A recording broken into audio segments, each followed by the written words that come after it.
ahora también en YouTube. Museo Familia, Museo Comunidad, Museo Amigos, qué gusto saludarlos de nueva cuenta. Gracias por su presencia. Soy Verónica Müller, su dama museos en su programa Museando Ando, el cual es un eslabón más de la importante cadena informativa cultural con que cuenta México, enlazando personas con museos, historias, cultura en todas sus expresiones y con todas sus pasiones y sentimientos. Hoy también le rendimos homenaje a nuestro invitado de hoy, al maestro Salvador Padilla, cronista, miembro del Colegio de Cronistas de la Ciudad de México, quien nos llevará por un recorrido por nuestro histórico Tlalpan.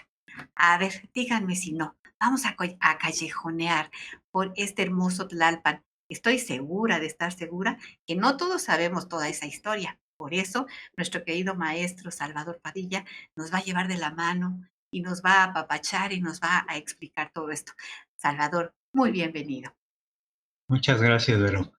Efectivamente, vamos a callejonear, pero a callejonear en un sentido más amplio, a callejonear, obviamente, por los rincones de Tlalpan, por las callejuelas, que son muchas y muy bellas, pero también por épocas diferentes, porque Tlalpan pertenece a épocas muy antiguas y épocas muy nuevas.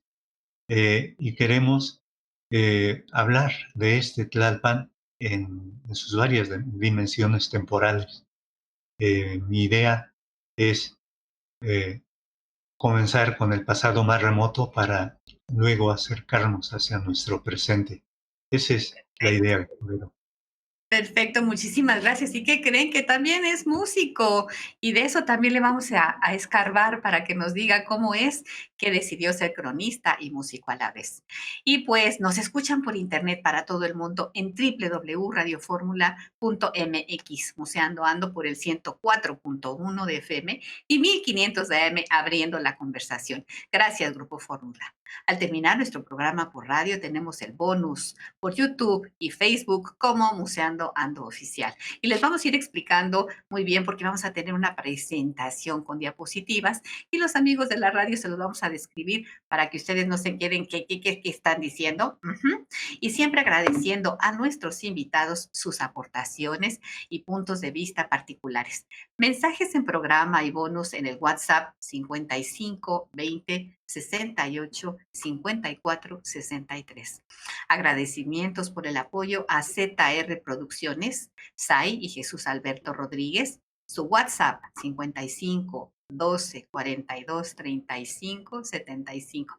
Atienden esos temas digitales que algunos no sabemos para nada, ¿verdad, mi chava? Y resuelven problemas ahí interesantes que ellos lo saben inmediatamente resolver. En fórmula, los ingenieros Abel Arroyo, Marshall Sebastián, Miguel Ochoa y Ricardo Ruiz. Muchos saludos a todos los cronistas del Colegio de Cronistas de la Ciudad de México, a la maestra Ángeles González Gamio, María Bustamante, Julio Arellano, Jorge Pedro Uribe y el resto de los compañeros que trabajan ahí muy felices como cronistas. A los queridos radioescuchas y a los seguidores en las redes sociales de todo el mundo, muchas gracias por estar con nosotros aquí en Museando Ando, disfrutando de estos recorridos tan peculiares que hacemos gracias a nuestros invitados. Así es que casi nos vamos a un corte comercial y regresamos con más de Museando Ando. Gracias por estar con nosotros. Mis amigos, gracias por ser y estar Museando Ando. Miren, el cronista recopila, redacta, transmite hechos históricos, hechos del pasado y de la actualidad. Salvador nos va a quitar mucha de la ignorancia que tenemos de este hermoso alcaldía llamada Tlalpan. Y en ello nos va a platicar de sus canales que se llamaban apantles, allá como se decía en náhuatl con los abuelos. Pero qué mejor que Chava nos platique. Adelante, maestro, por favor. Somos todo oídos y todo ojos y todo sentimiento para recibir todo lo que nos vas a dar, por favor. Eh, Gracias. La historia antigua de Tlalpan es un poco movida. Vamos a ver por qué. Hace muchos años, hace más de 2700 años, o sea, en la época muy anterior a Cristo, había un pueblo que nosotros le llamamos ahora Huicuilco, que existió muy cerca de lo que es el Tlalpan actual. Y allí las personas que llegaron a habitarlo, primero como cazadores, recolectores, vieron que las condiciones como para establecerse definitivamente eran muy buenas en ese lugar y efectivamente se quedaron allí. Identifiquen ustedes Cuicuilco, justamente ahí enfrente de la Villa Olímpica. Allí hay un cuerpo, un basamento piramidal de base circular de hace mucho tiempo. Fueron tan felices los cuicuilcas y tan productivos en ese lugar que muy pronto se convirtieron en la primera cultura de lo que ahora le llamamos la Gran Cuenca de México. El primer pueblo en lo, en lo comercial, no sé si fueron guerreros, pero sí fueron los primeros comerciantes que pudieron elevar su nivel de vida debido a su capacidad de producción. Al poco tiempo, un pequeño volcancito que está al pie de la montaña, de esa alta montaña que le llamamos el Ajusco, empezó a lanzar humo. Ellos, para tratar de calmar las iras del dios que resultó ser el dios Huehueteotl, que significa el dios viejo, empezaron a edificar su basamento piramidal y se les ocurrió que de base redonda. ¿Por qué? Porque precisamente lo que caracteriza a Huehueteotl, ese dios de barro que vimos en la figura anterior, es que tiene un incensario redondo en la espalda. Entonces, para desagraviar a Huehueteotl, ellos hicieron esta pirámide de base circular. Y de hecho, allí en esa tercera toma, el pintor Ignacio Marquina nos pone precisamente en un primer plano el basamento de base piramidal, en un segundo plano, muy lejos, el volcán, que curiosamente también tiene esa base piramidal. Entonces creemos que precisamente ese monumento fue realizado allí como una muestra del respeto por ese Dios y para de alguna manera implorar su clemencia y que no se viniera un problema grande sobre el pueblo. Como sabemos, no fue así, porque un buen día ya en la era cristiana, aproximadamente por el año 200 de la era cristiana, el volcán se enfureció bastante, para decirlo de alguna manera, y empezó a dar avisos más serios, o sea, a arrojar humo en grandes cantidades, a lanzar una que otra piedra candente, y este problema se fue recrudeciendo. Los cuicuilcas sabían que esto podía pasar porque obviamente las erupciones volcánicas han sucedido en esta tierra desde hace mucho. Entonces, alguna memoria han de haber tenido de algún caso ajeno y ya tenían preparada, por si acaso, una vía de escape. Entonces, aguantaron hasta el último momento, pero ya cuando vieron que las primeras lavas empezaron a desprenderse y a bajar, primero lentamente y luego cada vez con mayor velocidad, ellos prepararon su viaje. ¿Hacia dónde? Hacia donde fuera. Pero la historia nos dice que huyeron principalmente hacia el norte, el rumbo a Teotihuacán.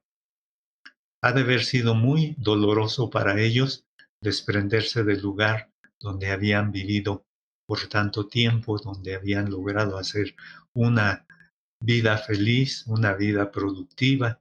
Ha de haber sido difícil separarse de los amigos, posiblemente, y esto también cabía dentro de sus posibilidades. Algunos habían sido ya víctimas de los fuegos del Xitle, del volcancito Xitle, eh, y posiblemente también entre sus familias haya habido varios decesos.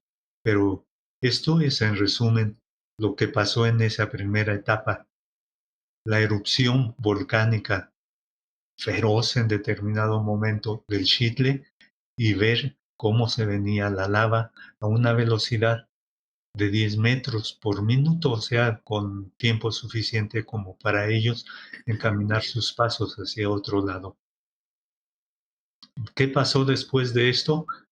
Pasó el silencio absoluto, porque una vez de que durante 4 días el Xitle emitió tanta lava, se quedó callado. Se quedó callado relativamente porque la gente decía que se oían sus voces posteriormente dentro de la lava vomitada. ¿Y eso por qué? Porque resulta que la lava estaba esparcida desde el Xitle hasta las cercanías de lo que actualmente es Coyoacán, bajo la tierra. Obviamente la lava que está en contacto con el viento es la que primera se solidifica.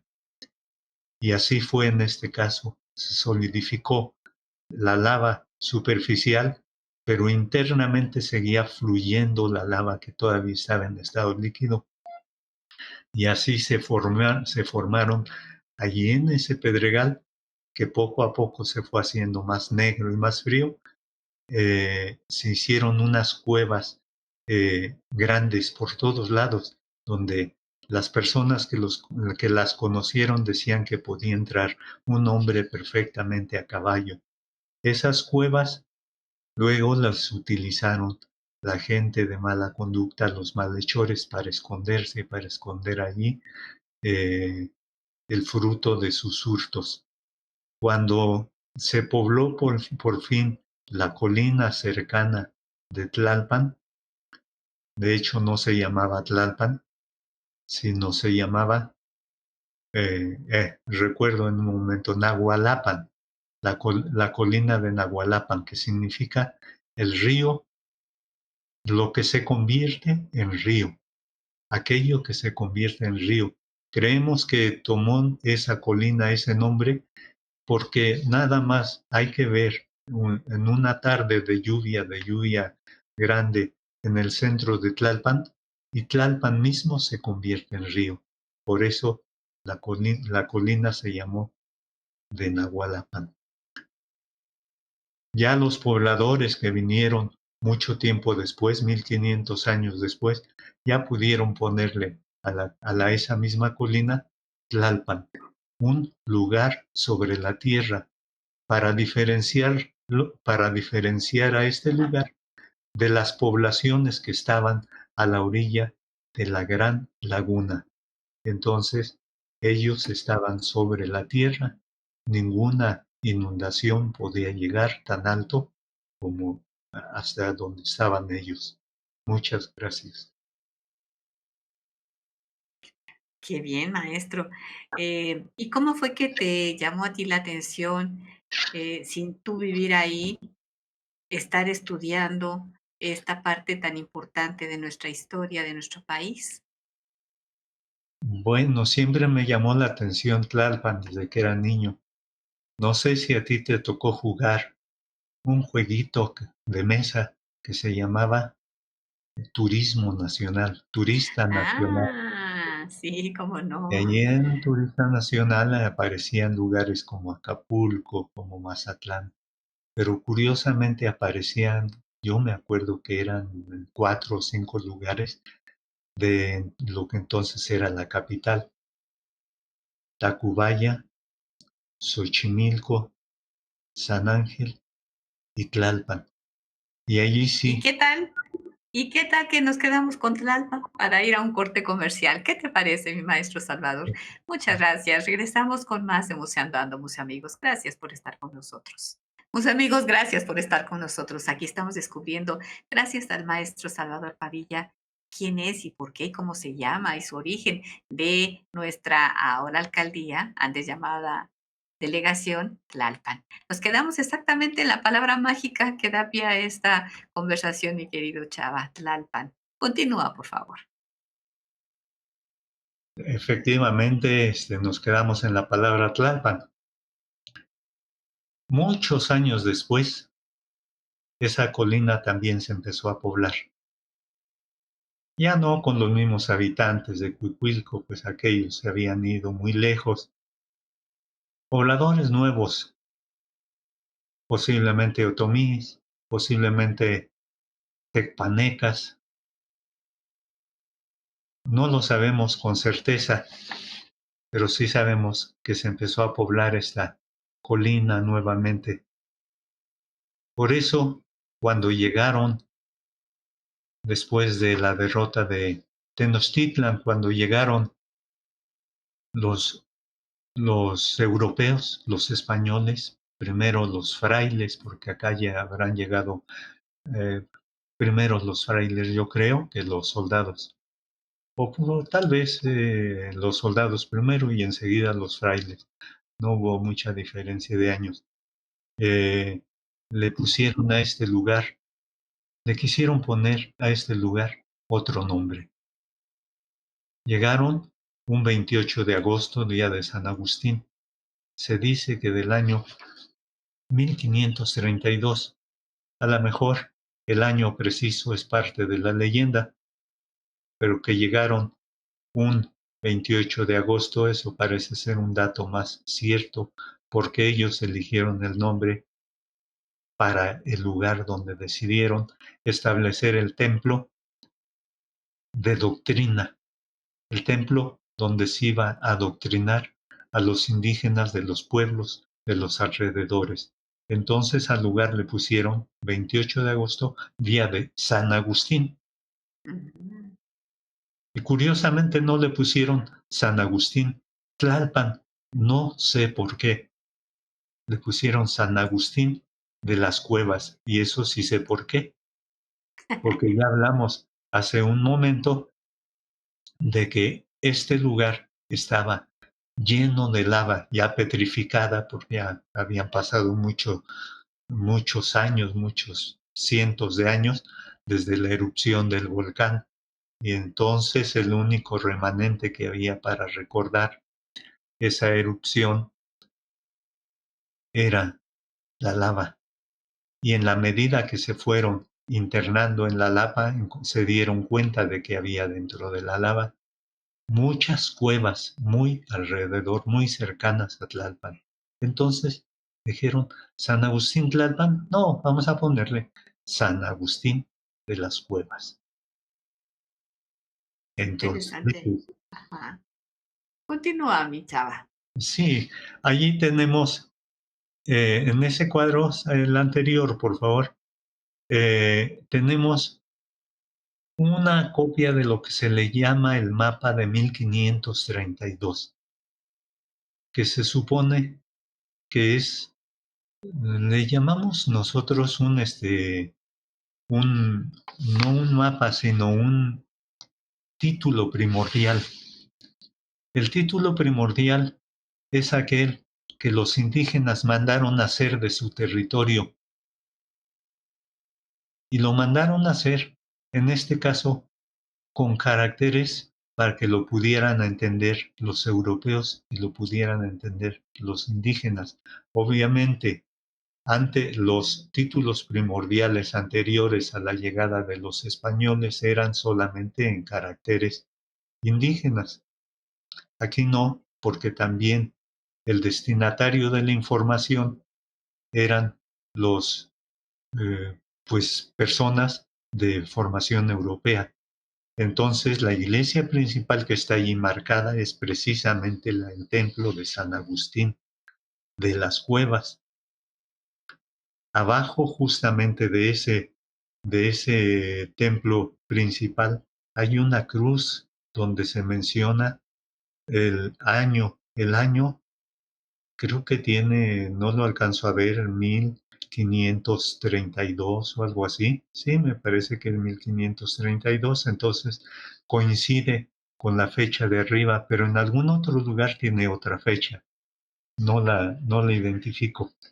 Bueno, allí hay algunas figuras, por ejemplo, junto a la iglesia principal, a mi lado izquierdo, al lado izquierdo de quien lo está viendo, hay una figura en forma de brocal de un pozo, que no es otra cosa sino la pila bautismal que está dentro de la iglesia del templo, del atrio de San Agustín de las Cuevas y que está allí luciendo todavía sus 500, casi 500 años de existencia, porque en esa pila bautizaban a los indígenas que eran adoctrinados y venían y tenían que llegar allí. No les gustaba a ellos entrar al templo cerrado, sino es, recibían la doctrina en espacios abiertos, como es ese gran atrio de la iglesia de San Agustín.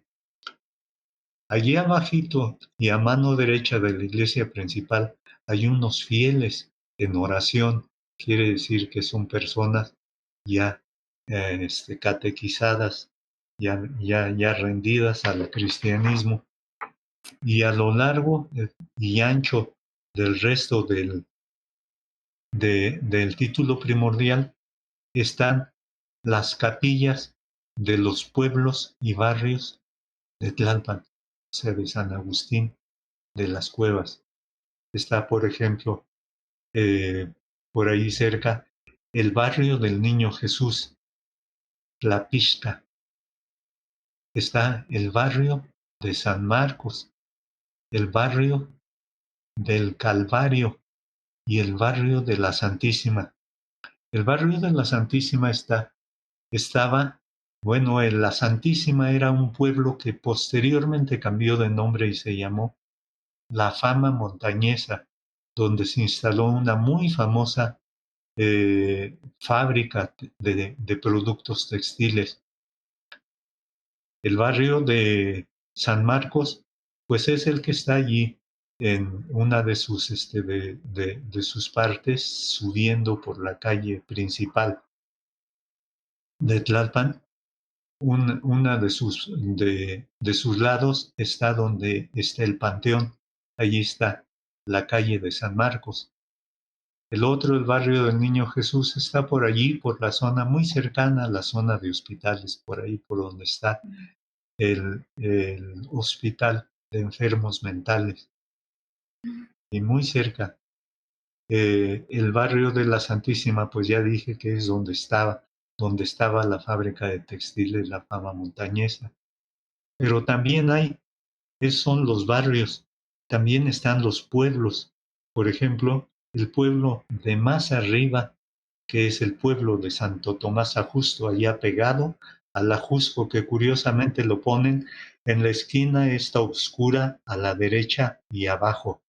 En la esquina abajo y a la derecha allí está la silueta del volcán Ajusco. ¿Y para qué hacían? A la izquierda, en absoluto, hay un camino que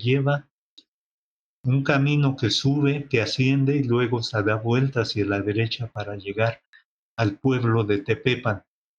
¿Y para qué se hacía? Se tomaban el trabajo de mandar a hacer un dibujo como este. ¿Y para quién? Pues era cuando los indígenas se sentían que habían sido despojados de su territorio y entonces para demostrar cuál era el territorio que tenían anteriormente a la llegada de los españoles, mandaban a hacer planos como estos, que nosotros le llamamos títulos primordiales, ¿verdad?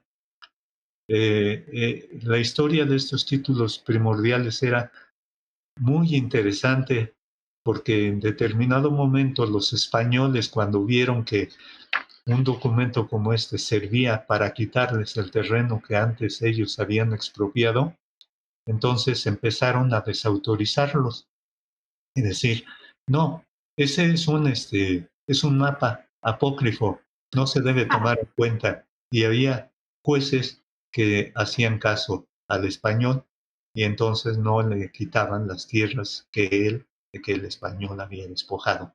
Ese es, digamos, el propósito, uno de los propósitos de los títulos primordiales indígenas.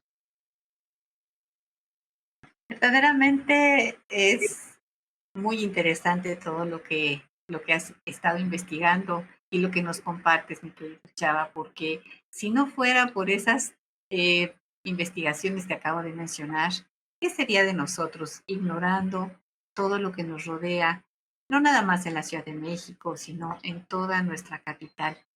Bendito sea el investigador porque nos da luz y nos quita la ignorancia. Muchas gracias. Eh, sí, ¿Puedo decir algo más sobre el sí, siguiente cuadro? por favor. Muy gracias. El Tenemos un siguiente minuto, así es cuadro, que aprovechémoslo. Claro, el siguiente cuadro, por favor, es, gracias. ese es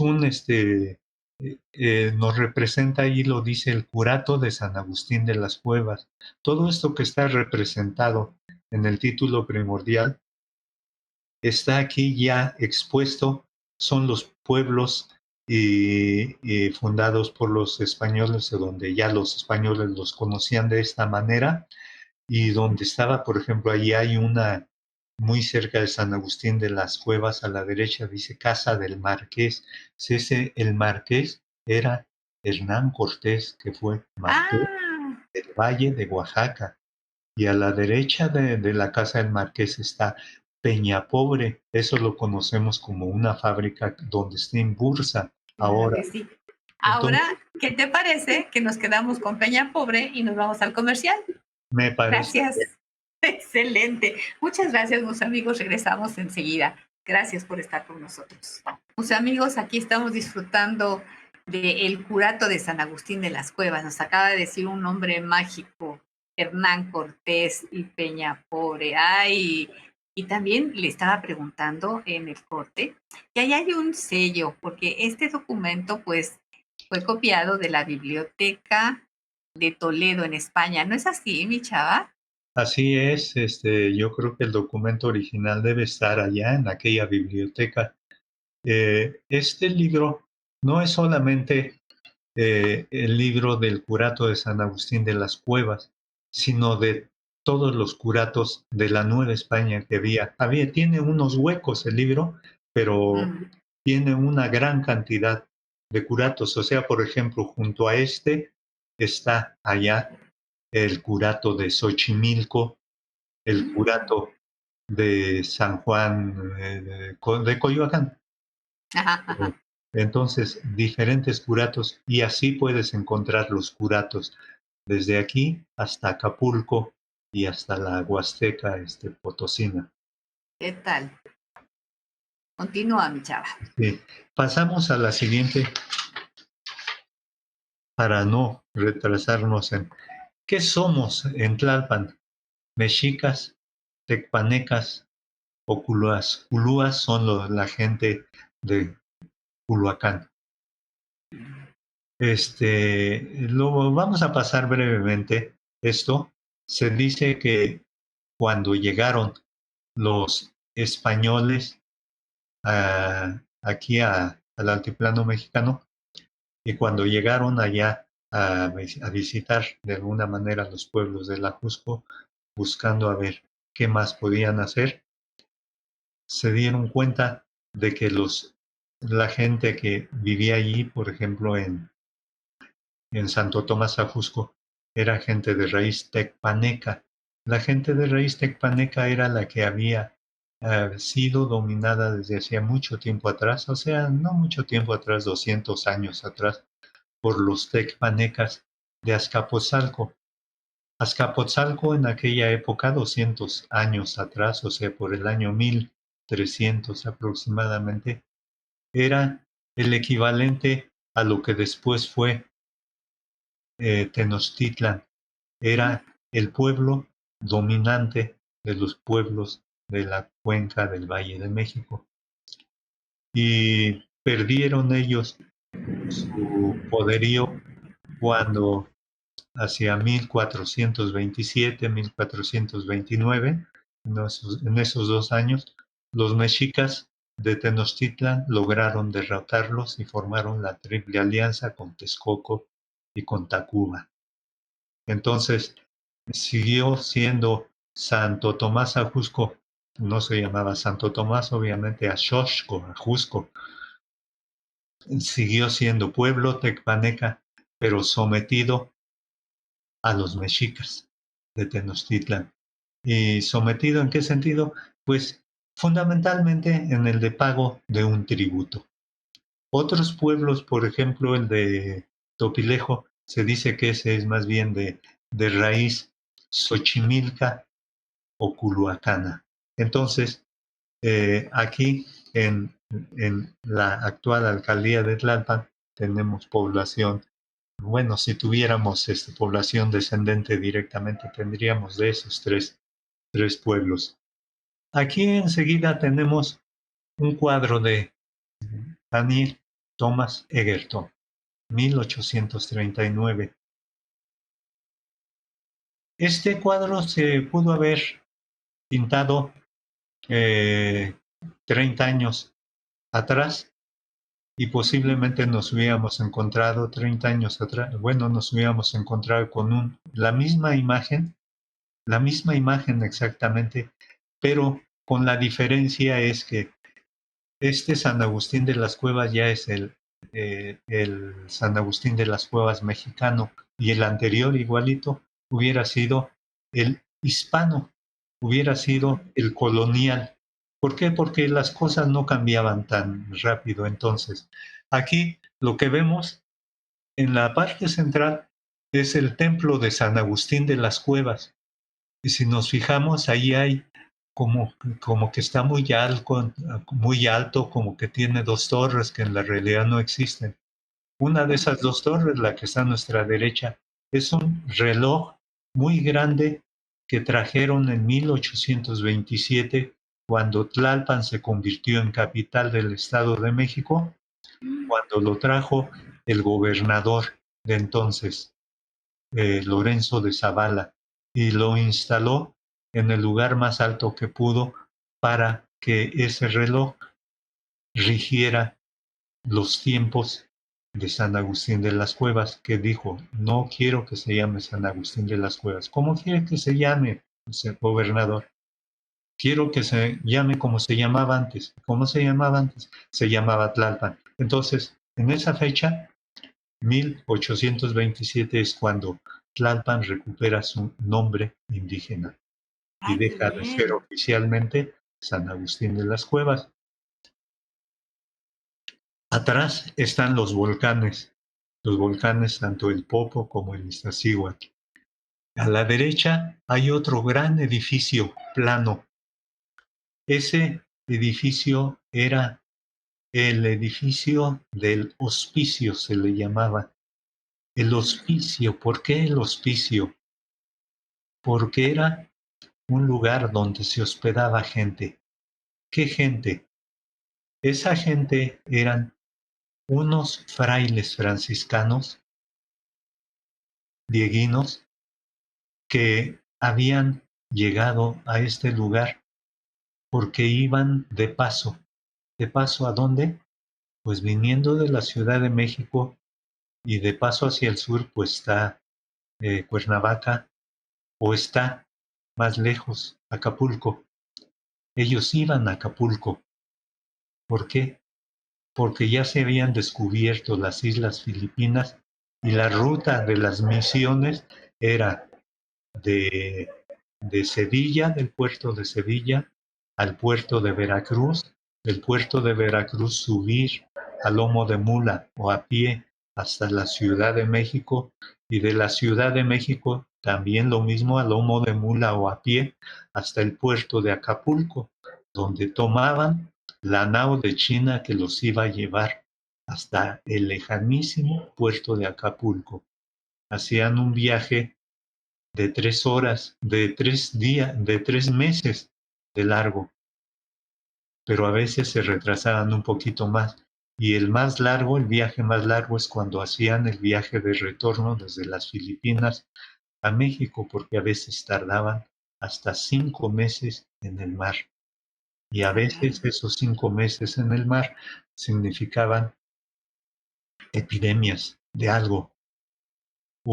Hay una, no sé si es leyenda o una lectura histórica, de que uno de los barcos que estaban esperando en Acapulco venía de Filipinas, llegó a Bahía de Banderas y desde Bahía de Banderas mandaron el aviso de que venía al puerto de Acapulco. Y de alguna manera se hacían llegar los anuncios, no sé si a base de postas en caballo o a base de, no sé, de humo, no creo que sea de humo, pero sí a base de postas era posible. Llegaron y avisaron que ya venía en camino muy cerca la nao de China. Y cuando llegaron a Acapulco, efectivamente vieron que llegó el barco, pero en lugar de entrar a puerto pasó de largo. Dijeron, pues, ¿qué pasó? Y entonces lo fueron siguiendo otra vez con lo mismo, ¿no? A base de postas, hasta que lo localizaron allá en Oaxaca, ¿cómo se llama el puerto de Oaxaca? Se me olvida, está de moda turísticamente. Llegaron y abordaron y resultaron con la gran sorpresa de que no habían podido atracar en Acapulco porque toda la tripulación llevaba puro muertos, ni una sola persona viva. Entonces, una fuerte epidemia. Entonces, no sé si eso entra dentro del campo de la leyenda o dentro del campo de la realidad, pero ilustra muy bien la dificultad de ese tipo de viajes. Entonces, había que caminar por el camino real, para llegar al puerto de Acapulco. ¿Podemos seguir adelante? El famoso Camino Real Tierra Adentro. El camino real tierra adentro es otra ruta que lleva precisamente desde aquí, desde México, hasta Querétaro, Guanajuato, San Luis Potosí, y luego toma por allí, atraviesa Chihuahua y llega hasta Santa Fe, Nuevo México. Allí era la última posta, el último lugar hasta donde llegaban ellos. ¿Y por qué? Porque era la ruta donde se habían descubierto minas. En Santa Fe, Nuevo México, no descubrieron minas, pero llegaron hasta allá. Ese era Todo esto que nos comentas, Chava, es sumamente histórico, sumamente puntual, y nos estás abriendo un panorama de una alcaldía que tiene este encanto y que te agradecemos enormemente por estarnos compartiendo toda esta sabiduría que tú tienes. Esto es fantástico. Muchas gracias, Salvador. Sí, Continúa, perdona interrupción. Me da hasta pena interrumpirte. no, sí, allí vemos algunas guerras que hemos tenido, que hemos enfrentado contra potencias extranjeras. Tenemos pues el segundo imperio, bueno, antes la guerra de los pasteles, pero me interesa ver esto, Estados Unidos, la guerra contra los Estados Unidos y la batalla de Padierna. ¿Por qué? Perfecto. Porque generalmente cuando vemos nuestra historia, y la historia de la guerra contra los Estados Unidos, lo simplificamos y decimos, llegaron por el norte, pero no pudieron pasar, entonces cambiaron la ruta, llegaron por Veracruz, y por Veracruz tomaron Jalapa. Bueno, de hecho no fue Jalapa, sino un lugar cercano a Jalapa, y de allí no hubo obstáculos para las tropas extranjeras hasta la Ciudad de México. Pero en la Ciudad de México, la batalla de Jalapa, Cerro Gordo, Jalapa, fue el 18 de abril, y a México, a la Ciudad de México, llegaron el 9 de agosto. Entonces, ¿qué pasó? Un ejército viniendo a pie, no hace tanto tiempo, ¿no? Tendría que haber hecho ese trayecto si hubieran venido directo en 2 semanas, 3 semanas, pero no en meses y meses, no en 5 meses. Entonces resulta que los Estados Unidos detienen a su ejército en Puebla y allí es donde pasa desde mayo hasta agosto, cuando ya reciben órdenes de pasar a la Ciudad de México. Entonces se prende la alarma en la Ciudad de México y, y se empieza a prestar la defensa. Quien es presidente de México en ese momento, presidente provisional, es el general Anaya, Pedro María Anaya. Y el pobre general Pedro María Anaya tiene un presupuesto tan escaso que apenas le da para fortificar el cerro del Peñón, que está a la entrada de esa carretera que antes le llamábamos carretera de Puebla y antes, mucho antes, era el camino Puebla-México o México-Puebla. Entonces, allí pone unos cañoncitos y viene entrando el 9 de agosto de 1847 la tropa de los Estados Unidos bajo el mando del general, no es Taylor, Taylor era el primer general, no recuerdo el nombre ahorita, pero enseguida lo digo. Entonces, el general Scott, Winfield Scott, el general Winfield Scott le manda, que ha mandado sus espías por delante, llegan y le avisan, no, mi general, está plagado de cañones el Cerro del Peñón. Entonces, ¿qué hacemos? ¿Darle la vuelta al lago de Texcoco? No, no, mi general. Entonces, vamos a darle la vuelta al lago de Tláhuac, de Xochimilco. ¿Y a dónde vamos a llegar? Podemos llegar a San Agustín de las Cuevas. Y resulta que elige ese camino. Entonces se desvía por Chalco, pasa por Ayotzingo, luego pasa por Tulyehualco, Tepepan, y un 17 de agosto de 1847 llega y toma a Tlalpan sin problema, porque de Tlalpan no ha habido fuerza tampoco que se le pueda oponer.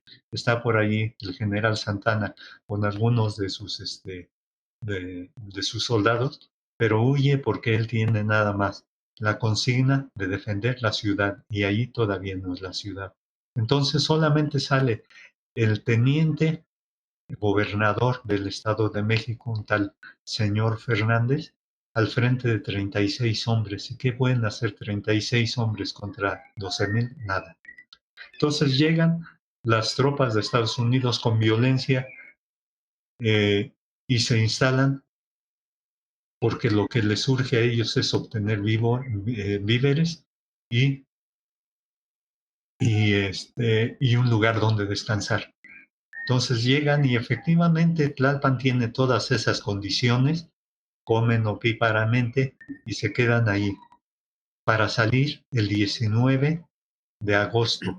¿Hacia dónde? Hacia el lugar que han encontrado, que está muy cerca de Tlalpan y que han encontrado en un camino difícil por el Pedregal. ¿Por qué camino difícil? Porque allí está tan estrecho el camino que no pueden ni siquiera subir sus cañones que traen ruedas. Entonces, Mi querido Salvador, ¿qué crees? ¿Que el tiempo ya se nos terminó? ¿sí? Es increíble, pero miren, mis amigos, continuamos en el bonus y les quiero decir, el puerto de Oaxaca al que se refiere Salvador es Puerto Escondido, ¿verdad? Puerto Escondido, sí. ¿Nos das, por favor, tus redes sociales antes de despedirnos y continuar con el bonus? Sí, cómo no. Salvador Padilla Aguilar, así como está, en Facebook. Y pues creo que es lo que más utilizo, además de mi correo electrónico. Perfecto. Salvador Padilla, muchísimas gracias. Y no te me vayas porque seguimos con más de Museo Andando. Museo amigos de radio, gracias por haber estado con nosotros. Esta plática estuvo verdaderamente sensacional y la disfrutamos y aprendimos mucho de nuestra historia. Gracias, Salvador. De nada, Vero. Saludos al público. Gracias. Museo amigos, Qué interesante plática. Yo me siento como si estuviéramos en una sala, reunidos todos los que nos gusta escuchar la historia y qué mejor la historia de Tlalpan. Aquí está lloviendo, no sé en las casas de ustedes, en la casa de Chava no está, no sé si mi Jesús Alberto y mi Cyprus, donde ellos viven, esté lloviendo, pero hasta este ruido se me hace como que estuviéramos en familia, platicando como se hacía antes de boca en oreja, que se iba transmitiendo toda esta oralidad de la historia. Continuamos exactamente, mi Chava, donde te quedaste.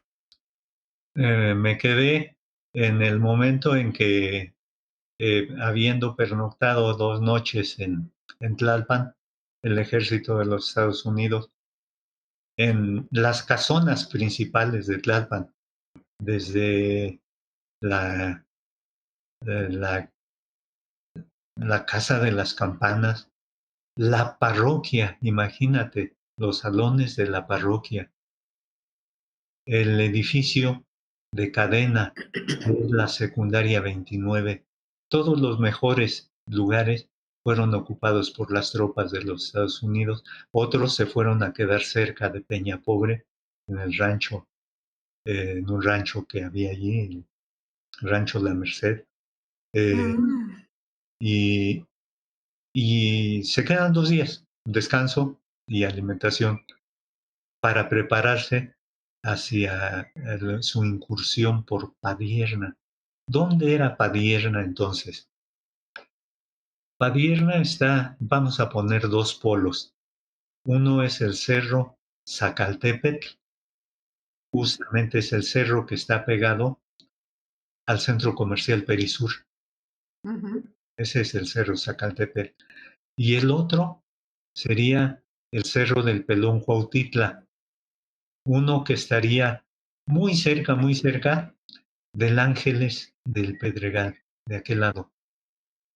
El cerro del Pelón Cuautitla iba a ser el cuartel general del general Valencia, que era el jefe, se llamaba jefe de la División del Norte, así se le llamaba a ese ejército, que era un ejército de mucha experiencia. Y en el lado del Zacaltépetl iba a estar el cuartel general del general Winfield Scott. Desde allí iba a estar viendo la batalla porque pues lugares altos para ver dónde están sus tropas. Y allí se movieron las tropas. Bueno, previamente el general Santana, que era jefe del general Valencia, el general en jefe de todas las fuerzas militares del país, le había propuesto al general Valencia defender Padierna. Y el general Padierna dice, no, mi general, está muy difícil ese punto y estuve por allí, y le da sus argumentos. Y entonces el general Santana le dice, no, pues lo defiendes. Entonces se va y se instala ahí para, por pura obediencia, defenderlo. Pero a punto de entrar en combate, el general Santana lo manda a que se retire de ese lugar. Y el general Valencia, una vez conocido el terreno, dice, mi general, aquí podemos vencer al ejército de Estados Unidos. Pero la orden del general Santana es que se le obedezca y que no importa. Pero el general Valencia, por patriotismo, así dicen las fuentes, por patriotismo, entrecomillado, dice, no, pues me quedo aquí y defiendo el punto. Y efectivamente empiezan a avanzar los ejércitos el 18, el 19 de agosto de 1847, eso de las 12 del día, y empieza el encontronazo. ¿Qué tienen que defender las tropas mexicanas? El rancho de Padierna, que está allí pegadito al hospital, donde estaba el Hospital Ángeles, por allí estaba el, el rancho de Padierna.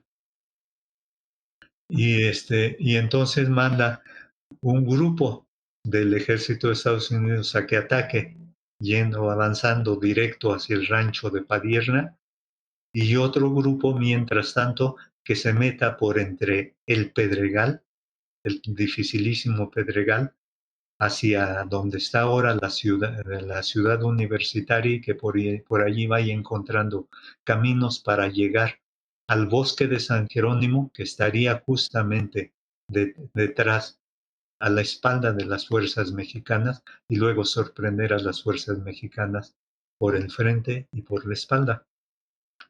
Y empiezan a hacer este doble movimiento, y las tropas de los Estados Unidos pues van avanzando paso a paso con base en el poderío de sus fusiles, de su artillería y de sus fusiles.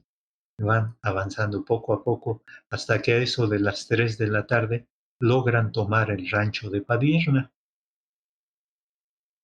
Entonces, los mexicanos, hay ahí por allí uno de los generales mexicanos, el general Mendoza, que ha sido una persona muy experimentada en mucho tiempo en la milicia, da órdenes para que se retiren ordenadamente. Y así se retiran sin perder gente los soldados de la División del Norte.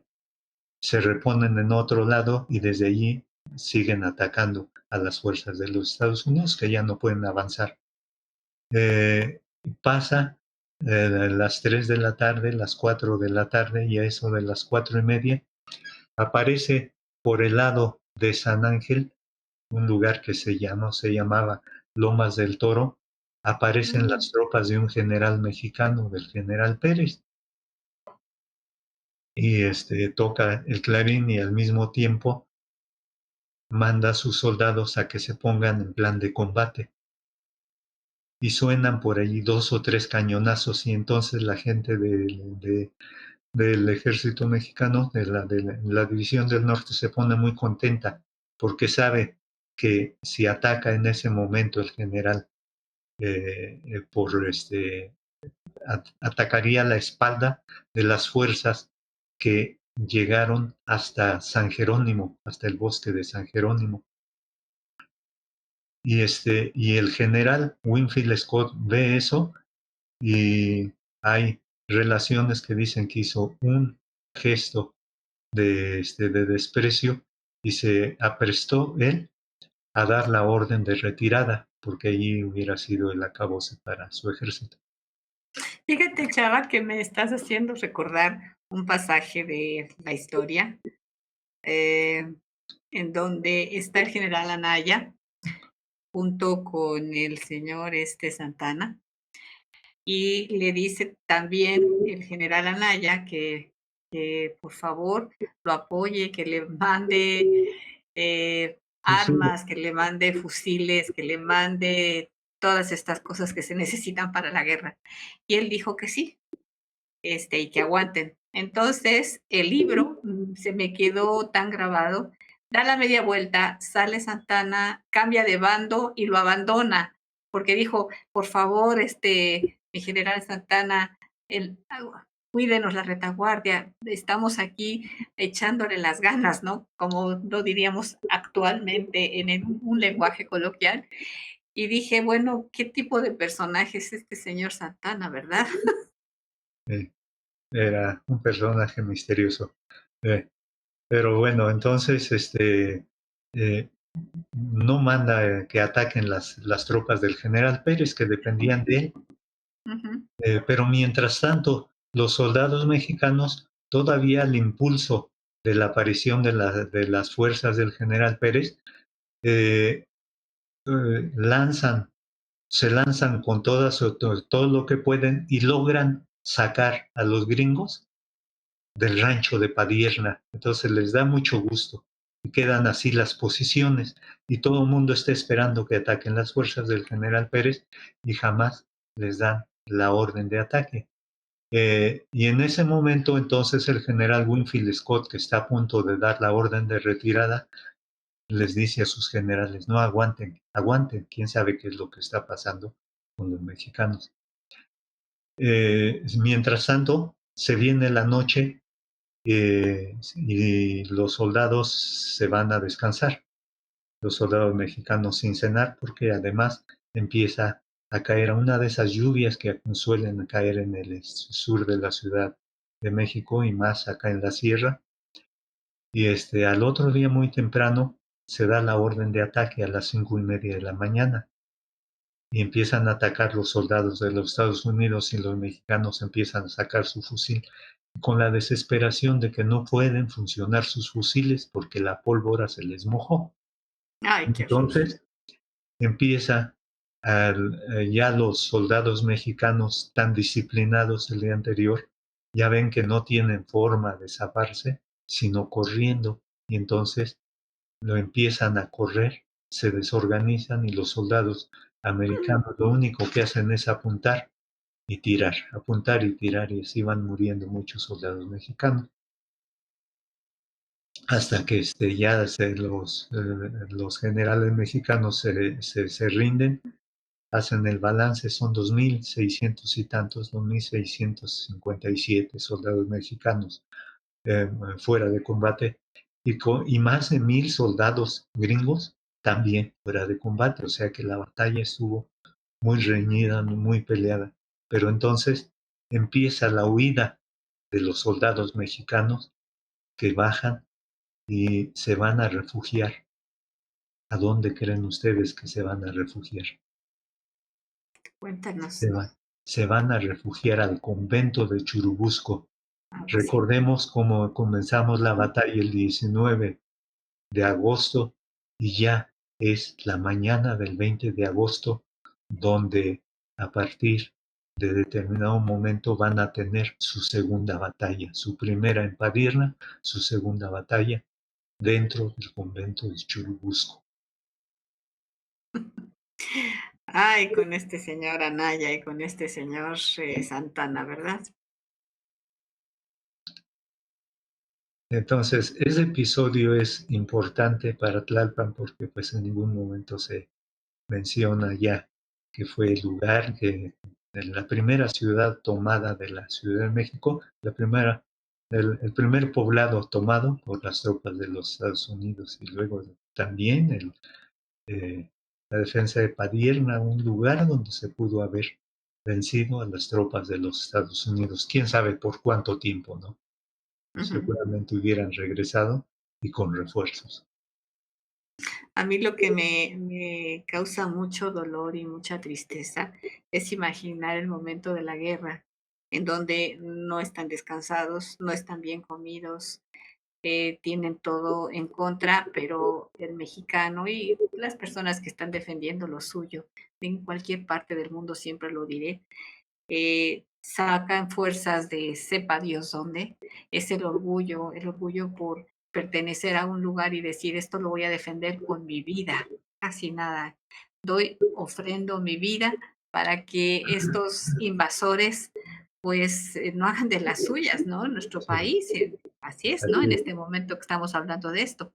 hay un caso allí,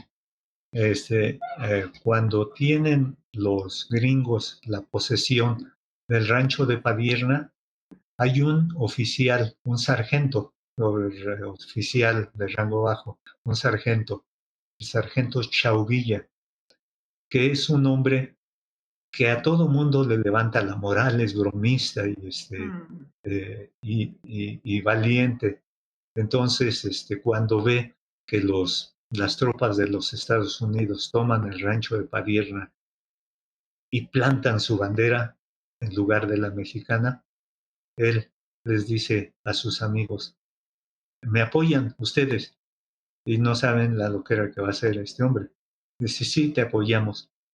Y el hombre sale y así como es de ligero y bromista, entonces se va contra las tropas de los Estados Unidos y los ataca con su fusil y logra llegar a donde está la bandera de los Estados Unidos, la saca, la rompe por el mástil y la tira.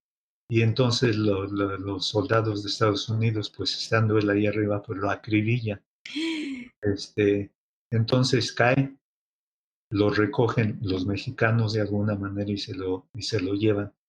Y no muere al momento, sino muere varios días después, pero con el orgullo de haber quitado la bandera de los Estados Unidos. Ay, hasta se nos hace un nudo en la garganta, Salvador.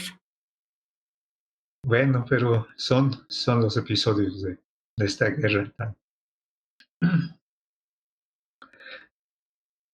Una serie de escritores de Estados Unidos importantes, entre ellos el, el autor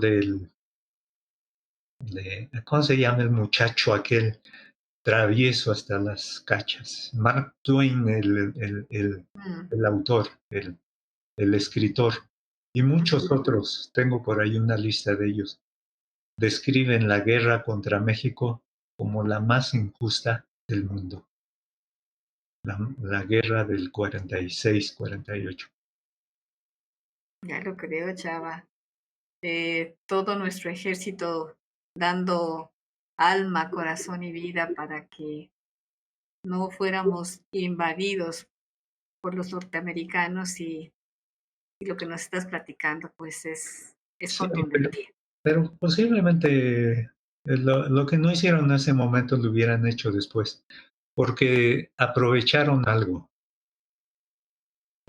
México no tenía, estaba a lo mejor como un poco como ahora, ¿no?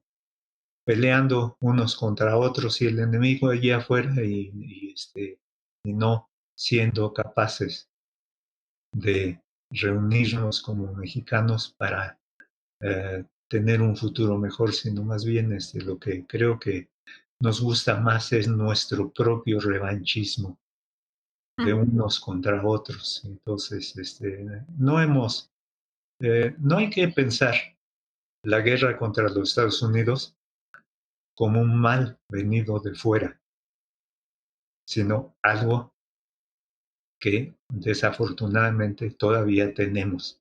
Es un mal que todavía tenemos dentro. A mí lo que me encanta es que descubrimos estas partes de nuestra historia en los museos precisamente, y qué mejor que darnos una vuelta en el Museo de las Intervenciones, en donde todavía se ven los impactos de las balas, ¿no? Así es. Museo de las Intervenciones tan valioso para que podría ser muchas veces más valioso si lo visitáramos más y si reflexionáramos más en lo que nos propone con, su, con sus exposiciones, sus permanentes y temporales. Si has últimamente visitado al museo cuando ha estado abierto. Últimamente no, desde hace año y medio la pandemia nos ha... Ujú. Pero tienen actividades, vía redes sociales. Había actividades en redes sociales, había hace cosa de 17 años una directora del museo Ujú, que proponía tener en la Ciudad de México, entonces Distrito Federal, una ruta de la intervención, porque no hay nada que nos recuerde la intervención de los Estados Unidos, salvo lo tradicional, Chapultepec, eh, ujú, Casamata y prácticamente pare usted de contar, porque ahora ni siquiera el Zócalo, que también fue el lugar tomado ujú. por estas fuerzas, ya prácticamente lo tomamos como algo folclórico, ¿no? Y no con la seriedad de estar juntos ante la división de nuestro territorio puede volver a caer si Por alguna supuesto. potencia eh, puede sacar raja de ello. ¿No se te ha ocurrido hacer tú mismo el que haga esa ruta de de la intervención, de las Ha sido muy intervenciones? difícil, he pugnado porque es que te tiene que hacer caso a alguna autoridad, aunque sea a nivel alcaldía, porque no puedes tú llegar a poner un monumentito en un lugar público Sí, si claro. no, si no es de conocimiento de la autoridad competente. Pero Claro. no, todo ha caído, sigue cayendo en saco roto por ahí. ¿Qué te parece que le damos un paréntesis a este relato tan interesante histórico de nuestra alcaldía de Tlalpan? ¿Nos platicas un poquito cómo es que tú incursionaste en la música, mi querido Chava? Queremos saber de ti también. Por eso fue muy fácil porque mi madre era guitarrista y tenía una voz preciosa. Entonces teníamos música en casa. Ella de hecho me empezó a enseñar este, guitarra. Ya Ujú, luego, cuando en la escuela porque en mi época nos enseñaban en la escuela, incluso en la primaria, solfeo y, mm, y teníamos coro. Entonces, yo me vi con mucha facilidad estudiando solfeo y luego una vez que aprendí solfeo, pues hasta bastante buen nivel, muy buen nivel. Entonces, y tuve oportunidad de estudiar piano, entonces me vi como que tenía yo una gran oportunidad por saber solfeo para poder estudiar las partituras de piano. Entonces ujú. así comencé, pero nunca me desligué tampoco de la música popular, por eso es que luego formamos un grupo, en algún momento formamos un grupo musical, un trío, uno de mis hermanos, mi madre y yo, y Ay, nos dedicamos a recuperar música de antaño, que te voy a decir que antaño, como eso fue hace 40 años, entonces antaño sería música de hace 50, música de hace 160 o 70 años. ay, jale. Eh, Fíjate, Chava, que ojalá algún día podamos hacer un programa con ese tipo de música. Y quiero decirles, mis amigos, que la música que ustedes escucharon en los cortes de radio, pues es música tocada por Chava, no es cualquier música. Confío que la hayan disfrutado tanto como hemos estado disfrutando este relato de la historia de Tlalpan, que con tanto profesionalismo y con tanto amor nos está comentando. Perdón, Eh, una Mande usted. interrupción nada más. La música no es música tocada por mí, nada más compuse yo la canción cantada. San Ok, Agustín puede ser lo único que... ok. Pero de la música que nos mandaste, yo siento que es de las que interpretaron en alguna ocasión que estuve allá con ustedes y que al final de la ponencia estuvieron ustedes tocando. Mis amigos, los pianistas de Tlalpan, sí, efectivamente. Eh, Eh, Fue eh, una presentación muy inolvidable porque tuvimos ese, como se dice ahora, plus, el oírlos a ustedes tocar y cantar. Estaba hasta Yolita cantando también, tarareando todo lo que ustedes estaban diciendo. sí, sí, algunas personas que ya nos habían escuchado se ponían a cantar con nosotros. Muy Oye, bien. Chava, y ahora con esto de la pandemia, ¿han ustedes tenido oportunidad a distancia de seguir esto practicando? Porque la música, el deporte, el estudio es muy celoso. Si los Mm, dejas tantito, bueno, vienen las telarañas en la cabeza. no, desafortunadamente hemos sido muy obedientes de las disposiciones anti-COVID. Ujú. Entonces, no, ahí tenemos. Pero yo me refería a hacerlo como ahora se usa, hacer una videoconferencia y ensayar. ¿Tuvieron la oportunidad o han tenido la oportunidad de hacerlo? No, solo videoconferencias, pero no hemos ensayado nada de música. Y no se te antoja hacerlo. Pues Sería posiblemente, buena idea, ¿no? Piénsalo, buena piénsalo y idea. coméntalo. Sí, es posible. Sí, definitivamente es posible. La limitación, entre otras cosas, ha sido pues nuestra capacitación técnica para manejar la tecnología esta que hace posible esos contactos. ¿Verdad? Sí, por eso yo al principio del programa digo que estoy agradecida con ZR Producciones porque estos jóvenes tan talentosos que le echan ganas y que nos ayudan a los que somos no talentosos y que le batallamos, pero bueno, hacemos la lucha, ¿no? También en San Juan hace aire. Oye, Chava, ¿alguno de los dichos, ahorita que lo acabo de decir, de allá de Tlalpan, tú nos digas qué dicho se usaba o se siguen usando? Yo no sé. Pues mira, no me he puesto a investigar eso, pero se usan los dichos que se usan en otras partes de la ciudad o por Ujú. ejemplo los que traía mi madre de su tierra, ¿no? Eh, ta- ya se me olvidaron. Ta- sí, ya. Algo va a ser que detone el recuerdo para que venga a nuestra memoria, porque creo que la memoria inmediata de algunos adultos mayores, y me doy cuenta de gente mucho más joven que nosotros, como que de repente me dicen: "Oye, no te creas que a ti es a la única que ahí está cascabeleando la memoria, a nosotros también se nos va". Sí, así es. Sí se nos va. Luego lo recuerda uno, ¿no? Por eso lo que dije hace rato era verdad absoluta. Dentro de un rato me voy a acordar el nombre. Sí, No me acordé del puerto de Oaxaca. Puerto No, Escondido, ya no lo acordamos, ¿cómo de Puerto que no? Escondido, sí, sí, no me acordé Igual con del lo de del Winfield Scott, claro, Winfield es que Scott.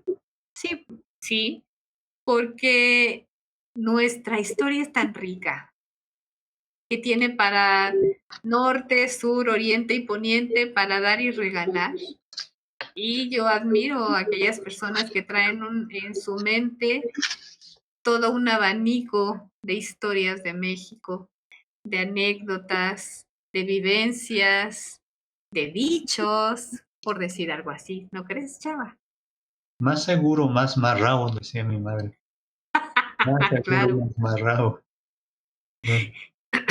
Sí, yo creo que eso se refería cuando, fíjate lo que a mí me detona eso. Si estaban en los caballos o en las mulitas transportando algo, pues lo más seguro es que estuviera bien amarrado, ¿no? ¿Es Sí, por ahí? ¿O me y equivoco? sí, sí, sí, nada más que luego ya lo utilizaba en sentido figurado. Mm. Este, Oye, y platícanos un poquito de la casa chata, ¿no? de la casa chata. Es una casa maravillosa. eh, es, ahora son instalaciones del INA, o sea, es un centro de investigación, pero justamente cuando hace como 4 o 5 años, no, un poquito más, hicimos un programa con Ángeles González Gamio Ujú. y pudimos entrar, yo como cronista, como parte del equipo, eh, pudimos entrar a dos casas maravillosas.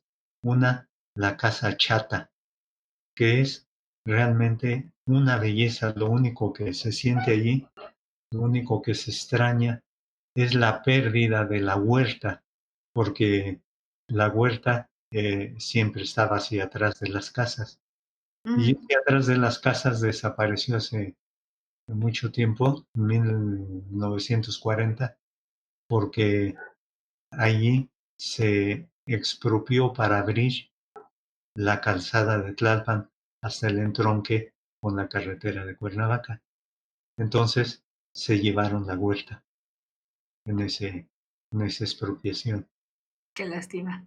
Pero el resto de la casa está muy bien conservadita.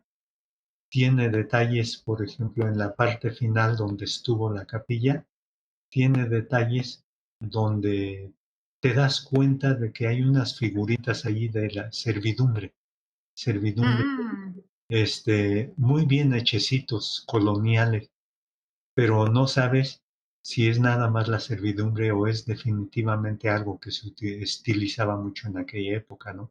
claro, La, claro. la esclavitud. Oye, y también esa, para cerrar, la parte arquitectónica, esta forma de que la puerta, no, la calle no termine como todas las calles, sino las casas están así, viendo de frente las puertas, Sí, ¿no? Las fachadas. es igual que el Palacio de la Inquisición. Exactamente. Pedro Díaz Rieta es el mismo autor, el mismo arquitecto. Ujú. Y entonces parece que queda volando una parte del techo y dice, a ver a qué hora se me cae. No, no se te va a caer, está muy bien hecho. La otra casa donde fuimos es la casa de los hermanos maristas, la antigua Quinta Soledad. La canción esa de las que te mandé, esta de Tlalpan, tan, tarararararán, tararán, fue Ujú. estrenada ahí en esa casa, en la Quinta Soledad, porque primero, ¿quién la compuso? La compuso Miguel Lerdo de Tejada, no el legislador de allá de Ah, 1950, sino ha de haber sido uno de la familia, un sobrino suyo, Miguel Lerdo de Tejada, que luego fue el fundador de la orquesta típica de la Ciudad de México. mm, Entonces, él iba a las fiestas, eh, las fiestas cumpleaños de Porfirio Díaz se hacían en esa casa, en la Quinta Soledad, mm. que era de entonces, el señor era, creo que fue gobernador de la Ciudad de México, al rato me acuerdo el nombre, es- Ujú. era especialista en organizarle las fiestas de cumpleaños a Porfirio Díaz. De hecho, él mismo era un gran organista, un gran músico. Entonces, ese día Miguel Lerdo de Tejada hubiera podido estrenar la pieza al piano, ¿no? Tocarla allí, Ujú. se lo tocaba, mi general es para usted por su cumpleaños. No, se llevó a toda la orquesta típica y le estrenaron con orquesta típica. Ah, qué bonita manera de cerrar tu programa, Chava. El tiempo se nos terminó y te pido por favor que nos des tu red social para ubicarte por cualquier duda o consulta que las personas quieran hacerte. Por favor. Eh, Te dejé el de ¿cómo se llama? Tu El, Facebook, yo creo. el Facebook, sí. ¿No Pues lo el repites, por favor? Facebook, Salvador Padilla Aguilar. Perfecto. Eh, Salvador, estoy sumamente agradecida por esta charla tan intensa, tan llena de profesionalismo, insisto, amor, entrega, por estar estudiando la historia de nuestro México. Te estamos en Museando Ando muy agradecidas y recuerda que esta es tu casa. Gracias por haber estado con nosotros. Sí, muchas gracias a tu auditorio por haberme soportado durante tanto tiempo. Muchísimas Si gracias. hay ¿Cuál oportunidad soportado? de venir alguna otra vez, lo único que puedo hacer yo es prepararme lo mejor posible para este auditorio especial. Muchísimas gracias. Muchísimas gracias a ti por estar con nosotros. Y pues las gracias a las redes sociales, a Grupo Fórmula, a ZR Producciones, a nuestra querida audiencia, tanto en radio como en las redes sociales. Estamos aquí, esta es su casa. Cualquier duda que tengan, no duden en contactarnos. Si tienen alguna propuesta de algún museo que quieren que les traigamos, con mucho gusto estamos al pendiente. Y pues se despide de ustedes la Dama Museos, Verónica Müller, del proyecto de vida Museando Ando, diciendo museos, museotes, museitos, museos entre signos de interrogación. Sí, aquí en Museando Ando los encontrarán. Vean, escuchen, huelan, saboreen, tocan los que se pueda y cuando se pueda. Museos y piensen, museos. Gracias, mis amigos. Hasta la próxima emisión. Bendiciones. Y como les digo a mis nietos, te amo, te amo, te amo. Gracias.